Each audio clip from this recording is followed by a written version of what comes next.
They pumped 21 bullets into Malcolm X's body. He sustained one shot in the lower right chin, and the other 6 hit him in the chest and body. While his pregnant wife watched, while his 4 daughters screamed, while the crowd that came to hear him speak sat frozen in terror. Blood pooled on the Audubon Ballroom stage as Betty Shabazz crawled to her husband's body, pressing her hands against the wounds, trying to hold his life inside. I heard shots, and I saw people crawling on the floor. And so I got down too. Then when I was looking out, and I saw someone look in amazement to the front, I knew they had shot my husband. But here's what will haunt you forever. Every single person with power in America knew this murder was coming. The FBI had the assassination plans. The police removed security that day. The Nation of Islam held the weapons. Civil rights leaders stayed silent. They all wanted the same thing: Malcolm X dead. The declassified documents prove it. FBI file 100-399321 shows they tracked him for 11 years.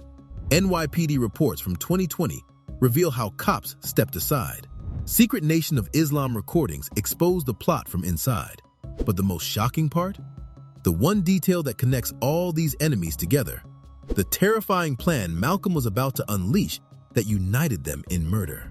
Today, we're exposing how America's most powerful forces, black and white, religious and government, formed an unholy alliance to destroy one man, because that one man was about to bring their entire system crashing down.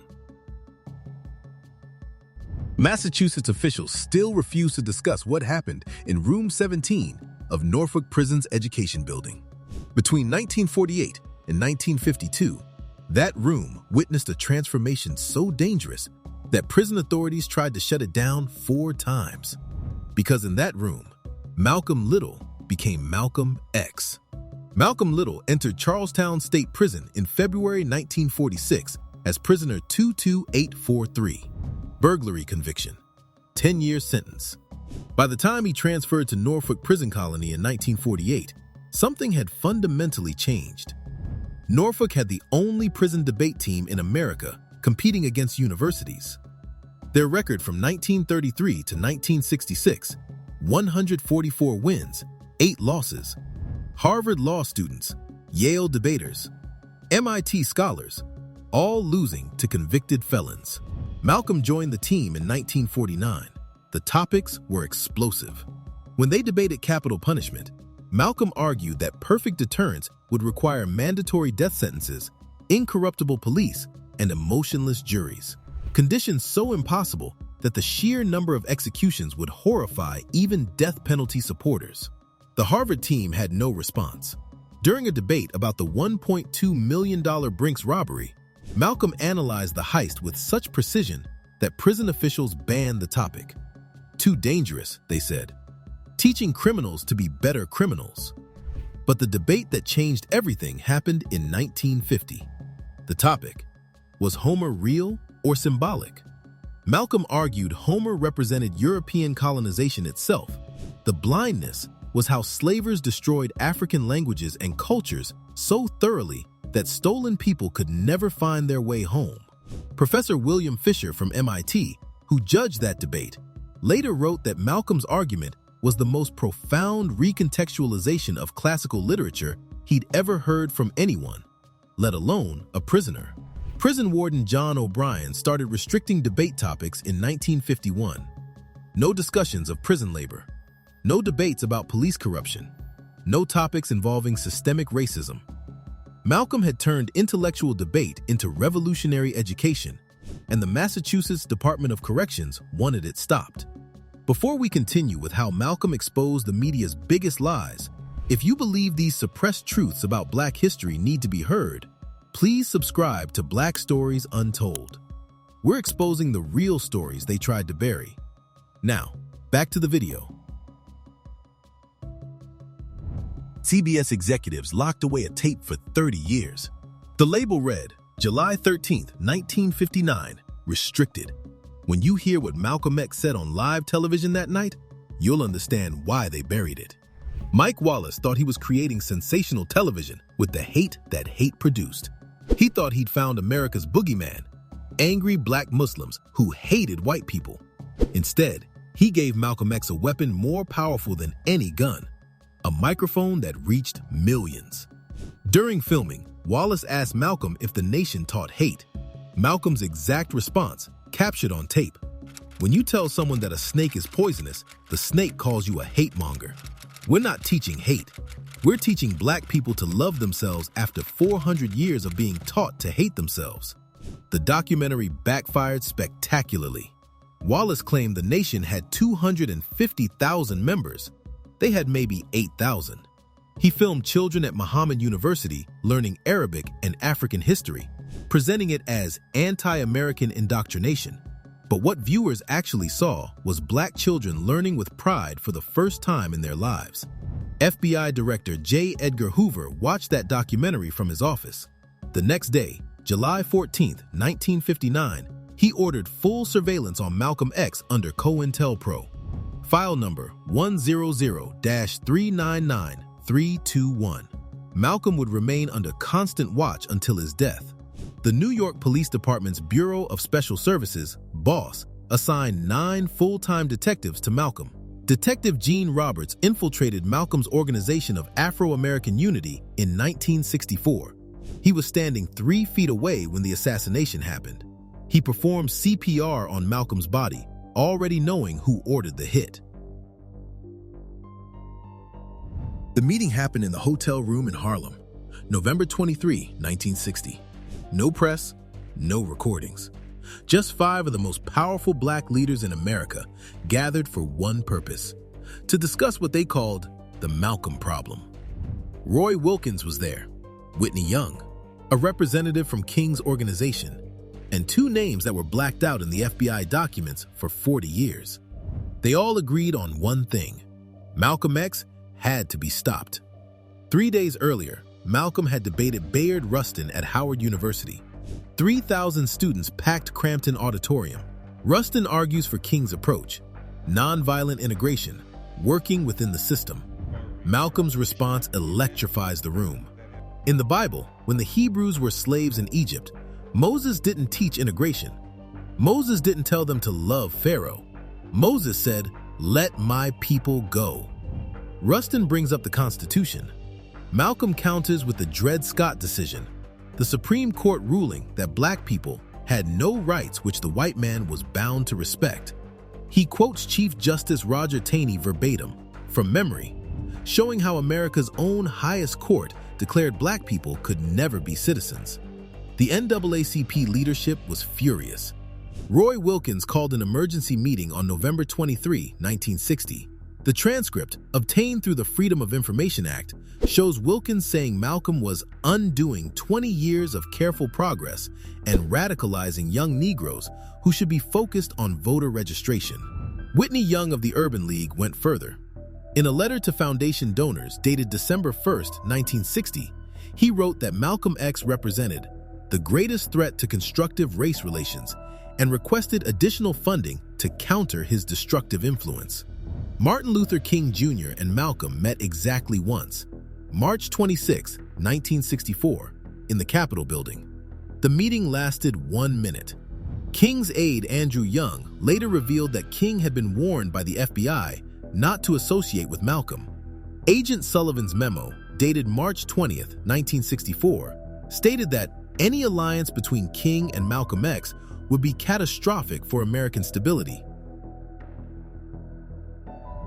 Malcolm X stood frozen in Elijah Muhammad's Chicago mansion, staring at documents that would destroy everything he believed in. Bank statements, paternity suits, hospital records.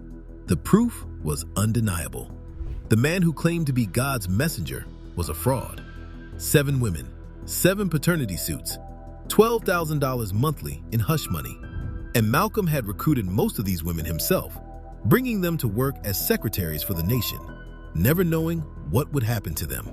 Malcolm built the Nation of Islam from 400 members in 1952 to 75,000 by 1961. He established temples in Detroit, Boston, Philadelphia, Atlanta, and Los Angeles. Every major recruitment came through his speeches, his newspaper, Muhammad Speaks, his radio broadcasts. Malcolm confronted Muhammad in Chicago on December 1st, 1962. Muhammad admitted everything, but claimed Allah gave him special dispensation, comparing himself to biblical prophets with multiple wives. Malcolm walked out devastated. The breaking point came November 22, 1963. President Kennedy is assassinated. At a rally on December 1st, Malcolm says Kennedy's death was chickens coming home to roost, America's violence returning home. Elijah Muhammad silences Malcolm for 90 days. But internal FBI documents show Muhammad had already decided to eliminate Malcolm 2 weeks earlier. Captain Joseph X. Gravitz of the Newark Mosque starts holding meetings about dealing with the hypocrite Malcolm. FBI informant John Ali reports these meetings directly to his handlers. The FBI does nothing to intervene. On June 14, 1964, Malcolm's house in Queens was firebombed. The famous photograph of him holding an M1 carbine at his window was taken that night by ebony photographer Robert Higgins. Malcolm knew who was responsible. He told Alex Haley, "The nation wants me dead, and they're going to get help doing it."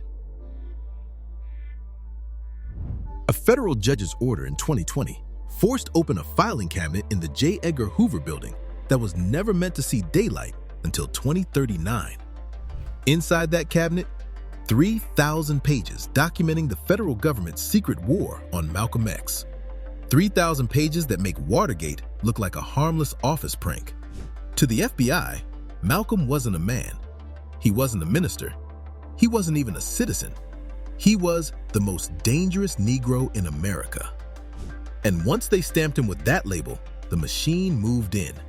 His phones were tapped. His mail was opened. Every speech, every step, every breath was monitored. FBI eyes and ears sat inside his inner circle. Men he shook hands with, men he trusted, feeding his life back to Hoover. And the darkest part? They knew people were plotting to kill him, and they chose to do nothing. COINTELPRO wasn't surveillance, it was sabotage. In 1963, the FBI forged a letter and made it look like Malcolm wrote it, calling Elijah Muhammad a decrepit old man. That single fake letter, exposed years later by the 1975 Church Committee hearings, deepened the cracks between Malcolm and the Nation of Islam, exactly as the FBI intended. And when Malcolm began to rise beyond America's borders, the government panicked. In 1964, the State Department revoked his passport just as he was gaining global support.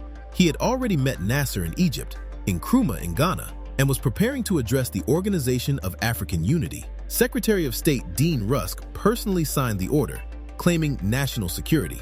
Meanwhile, the CIA tracked him through 5 African countries, sending reports back to Washington as Malcolm built international alliances. The agency watched, calculated, and ultimately decided to let domestic elements handle the problem. And then there was New York. NYPD files declassified in 2020 show that 3 days before Malcolm's murder, his security detail was mysteriously reduced. Uniformed officers were pulled away from the Audubon Ballroom, leaving only 2 inside the building on the day he was assassinated.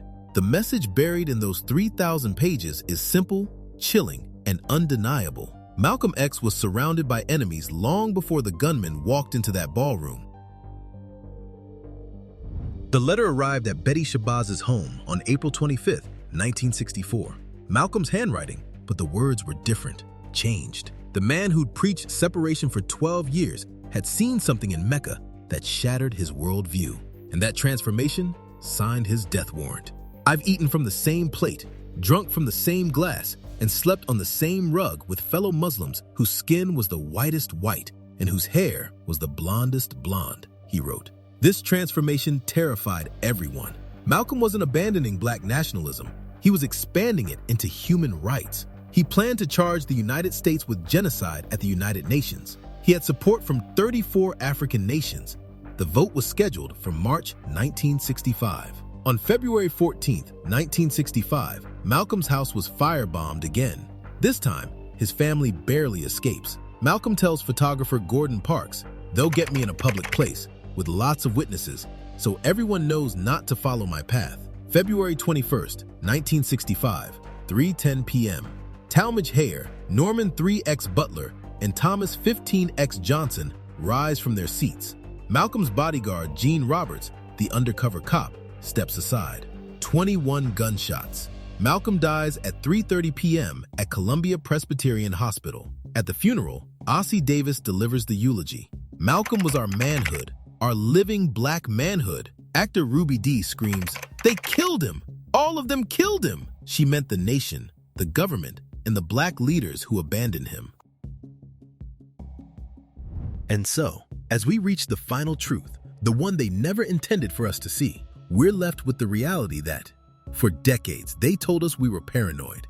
Then, in 2021, the Manhattan DA admitted the truth. Two innocent men, Norman 3X Butler and Thomas 15X Johnson, spent 20 years in prison, while the real shooters, men the FBI already knew, walked free. Talmadge Hayer confessed back in 1977 and named his accomplices. The FBI had it, the NYPD had it, and they buried it for 44 years. One day after the assassination, Hoover signed a memo that read, "Malcolm X has been neutralized. Case closed." And while the Nation of Islam held a victory celebration, FBI wiretaps picked up Captain Joseph saying, "The hypocrite got what he deserved." Agents listening did nothing. And the most chilling part? Malcolm predicted every piece of it. He warned Gordon Parks, "They'll make it look like Muslims did it. The nation will take credit. The government will close the file. And black leaders will be secretly relieved." He was right about everything. They killed his body, but they made him immortal. Every attempt to silence him amplified him. Today, his autobiography has sold 20 million copies. Universities teach the speeches that once terrified them. And in 1999, the US government, the same one that marked him as a threat, put his face on a stamp. Malcolm's beefs weren't drama, they were revelations. Each clash exposed another layer of corruption, hypocrisy, and fear. He showed that being respectable wouldn't save you. He proved that truth hits harder than violence. And every enemy he made was proof he was disrupting systems that needed to be shaken. They united to kill him because they were divided. They knew they couldn't stop him. Yet even now, his words still haunt the powerful, by any means necessary. They tried to bury Malcolm, but he was a seed. His fight didn't end in the Audubon Ballroom. It multiplied. And the same forces that targeted him then still exist today. The only question left is simple. Are you brave enough to continue his fight? Comment your thoughts, because your truth might be the next one they try to erase. If this conspiracy shocked you, click on that video right there to discover how the FBI destroyed the Black Panthers using the exact same playbook they tested on Malcolm. The documents are all declassified now, and what they reveal will change how you see everything.